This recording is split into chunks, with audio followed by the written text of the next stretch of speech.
Hello and welcome back to this episode of Casciotti News. I am your host, Nick, and this is your only platform to break up with traditional media and get four political parties and their opinions. Today, the status of the Trump White House. The White House press secretary came out and condemned the violent incidents during the protest. She promised an orderly transition to the Biden administration. David, yesterday Trump came out in a video and demanded several times that the protesters go home peacefully. The video was removed from social media, and Trump has been indefinitely suspended from all major platforms. Censorship is a very dangerous tool. Again, a very dangerous tool, and one that Americans largely disagree with, David. Was social media justified shutting off Trump's accounts? Thanks for having me, and absolutely. In fact, this is way overdue. The president has been held to a different standard than all Americans with respect to social media because of the office. And so when he has put out violent threats, which would otherwise get any other user banned, the platforms have said that the newsworthiness of the office of the president doing these things at this time has allowed it, has balanced any sort of competing concerns for all the rest of us, if any of us had posted the same thing. And they're finally wising up to the idea that simultaneously, while there is a kind of lower standard because of the office of the president with respect to certain speech, with respect to unconstitutional speech or speech that would incite, there should be a higher standard because the president is held in that office to a much higher standard than any of us have. None of us took the oath of office to get on a Twitter, to get on a Facebook. The president has taken the oath of office and is violating it repeatedly. So this is way overdue. I'm very glad they finally did it. But at the same time, I think it's very much just like the rats jumping off the ship in the Trump administration when Zuckerberg knows that there's not that much more money to squeeze out of allowing Trump to abuse his platform. And there's more to be gained by trying to save face and finally doing the right thing. Sure. So to get a little bit more out of you, go ahead. Let's clarify also, these weren't protesters, these were rioters or traitors. And furthermore, Trump, while he said go home, he also repeated his completely and patently false claims about election fraud, and then also was telling these traitors that he loved them and that they should go home even though they were being completely wronged by the system. All right. So this is the most disingenuous effort at trying to condemn the actions of these, basically the accomplices to Trump's coup attempt, the people trying to implement it. It's like, it's disgusting that they are going to try and hide behind this mealy mouth, if not completely useless statement. Sure. We're living in a time that none of us have ever lived through before. I mean, the internet has never been around, as long as it has. I mean, the founding fathers could have never dreamed of it, right? For a president to have direct access to talking to you on your phone, right? So that really brings in the lines of censorship. So if Twitter and Facebook can censor a president, a United States president, I mean, there's a lot of people out there who don't have very high regards for censorship. Does this set a precedent moving forward, Dave?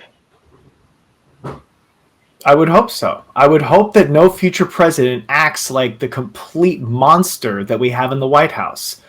All right? It takes half a brain cell to go ahead and make whatever points you might want to make without violating the terms and conditions on any of these platforms.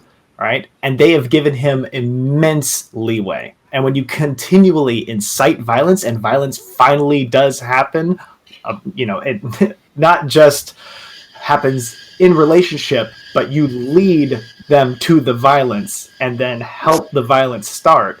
It's like, okay, at this point, it's like, yes. Like, where is there left to go? There's never been a carte blanche for free speech. The concept of free speech, and I mean, the general idea that Americans support free speech, yes, in the idea that it's like if you have a a view that's unpopular. But if you're actually inciting violence, no Americans support, a carte blanche to incite violence.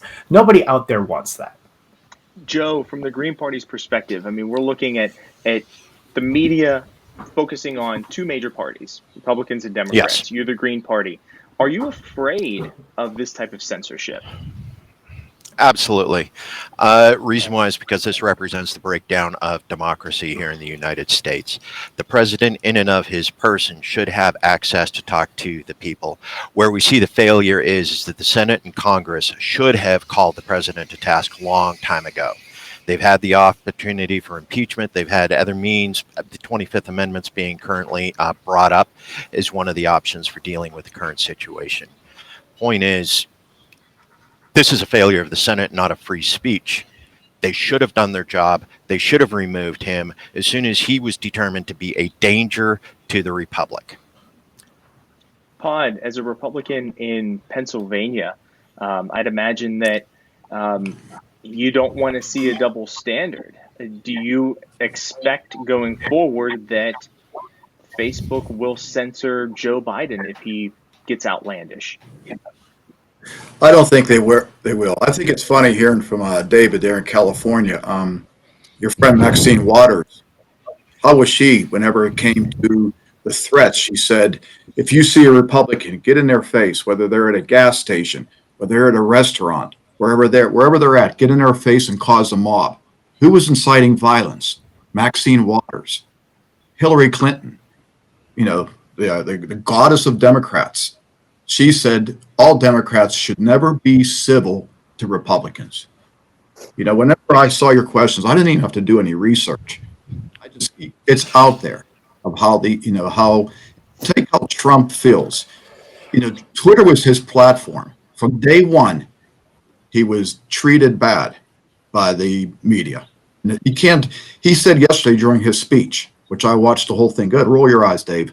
He said during his speech, Oprah Winfrey, on her last show, she picked her 5 top people, and Trump was one of them. As soon as he ran for office, all of a sudden, the media turned against him. So Twitter was his way to get American people. And if everybody got offended by him, you know what? You want warm and fuzzy? Get a puppy. Okay? I mean, it's just sickening how bad he was treated. Did you ever see his wife on any magazine since she's been the first lady? Meantime, Michelle Obama and you'll see Jill Biden. They'll all be on The View. They'll be on all these shows being praised. But his family was treated bad. So, if they're going to, what people don't realize already, Facebook and Twitter are starting to purge conservative views. So it's a shame what's going on. And it should offend all of us that this is happening.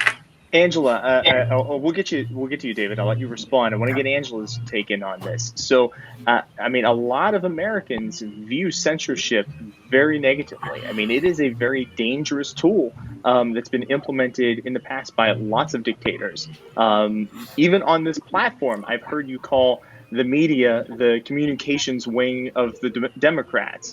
Really, I find that very dangerous in a number of ways, using your words from the past. Is censorship dangerous? I think censorship is extremely dangerous. I think if Twitter, Facebook, and Instagram are going to ban Donald Trump for spreading dangerous information or inciting people to violence, they should ban every other politician who's ever advocated for the destruction of the dollar or war. Nancy Pelosi, Mitch McConnell, left and right, the entire swamp, whatever you want to call it. We might as well just call a spade a spade. If you're going to be mad at Donald Trump for whatever you interpret as him inciting violence, I can guarantee you there's at least 20 to 500 other much more violent acts that we've seen by other members of Congress and the Senate. Ban them all then. Go ahead and ban them all. David, go ahead and respond. Okay, first, Maxine Waters was talking about getting in the face of lawmakers, all right, going ahead and actually taking your grievances to the lawmakers. Hillary Clinton, she's not, the leader of the Democratic Party. She's out of the picture, and I honestly doubt that the quote was accurate or the context was probably inaccurate as most of the stuff on your side. This whining about Trump's wife not being on magazine covers.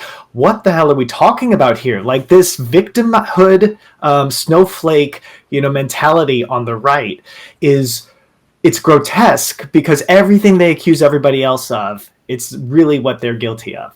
It's like, oh, well, where was Colin Kaepernick's right to free speech?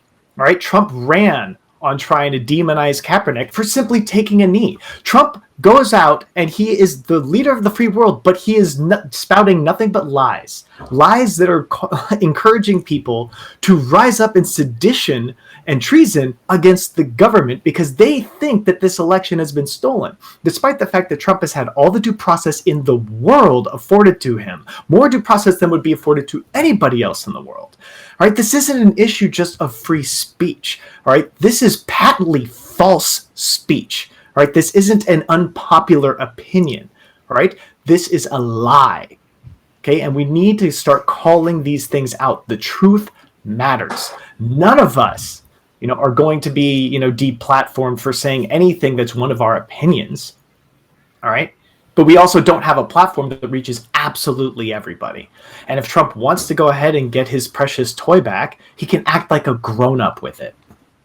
Joe, I'm just worried about, if that can happen to the president of the United States, most powerful man, could Facebook and Instagram and these popular platforms do this type of censorship to the average citizen, right? So if you're Green Party, maybe you're not gaining traction because then your conspiracies or your thoughts say, well, if they can censor Trump, maybe they're censoring our message. Maybe they're censoring X, Y, and Z, right? So, that is a very dangerous tool in itself. What is your takeaway from that? It's already been proven that they censor the Libertarian Party and the Green Party and all of the other fourth parties out there. Party for Socialization and Liberation, the Bread and Butter Party, the Rose Party, they're all censored. They're all limited. They're all prevented from being able to get out their message. As soon as we move into election season, the algorithms change and we can't reach the people that we were reaching before.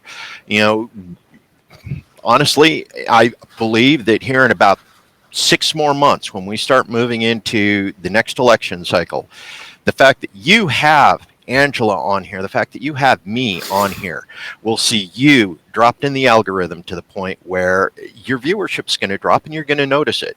Your ability to monetize your resources are going to continue to go down. Now, I commend you for being brave enough to do this, but Angela and I have both seen it in the parties. So it's a reality we've already dealt with in the third and fourth party arena. Pod, to that point, I mean, I'd like you to respond to David. He brings up a number of points that, the Democrats take away from Trump's words and his speech, that he was inciting violence. And there was proven violence at the Capitol yesterday, which is true. There is video evidence, and we are seeing that information disseminated to the public. So in a violent situation, would you agree with turning off somebody who is inciting that? I would agree to that. But I think let's not forget about the anti-Kavanaugh people that went into the Senate Hart building and were threatening congressmen and congresswomen to their face. No congressmen or congresswomen were threatened during. This is just wrong what happened the other day. Let's make it clear. I don't agree with this. But let's not forget about the pounding on the door, trying to break in whenever Kavanaugh was going to, in his hearings. And they were in a mob screaming at congressmen and congresswomen right in the hall. So it's just funny how we soon forget about these kind of things. Because that's actual speech, though.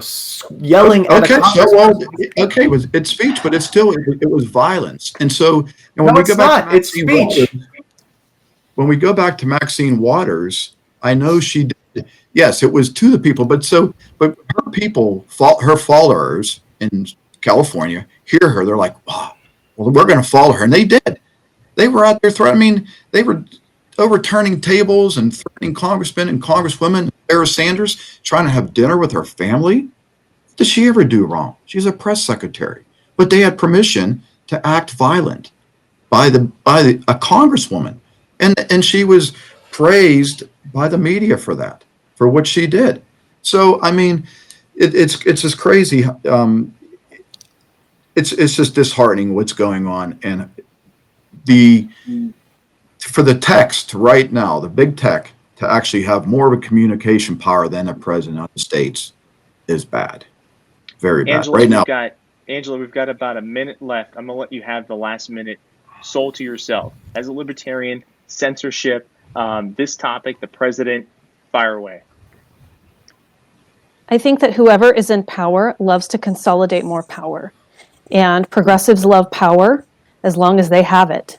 And we need to be careful to not consolidate power right before it goes into someone else's hands. Because although media might now be in the hands of the left, you never know when things could flip to the right. And if we set precedent to only let half of the country have free speech and do whatever they want, it's not a good precedent for when that flips later. And as we've also seen, people can be very revengeful and spiteful when they feel that they've been wronged, they've been censored, they've been cheated, and they've been robbed.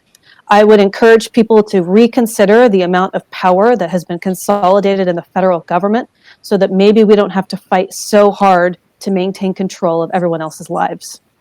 We appreciate all of our guests coming on today. Thank you as an audience. We hope that you had gotten some really great intellectual conversation and some insight out of our guests. They are extremely bright. Please comment to them in the comments below. We look forward to seeing you in the next one. Hit that subscribe button, thumbs up, share it with your friends on social media, and we'll see you next time. Bye, guys.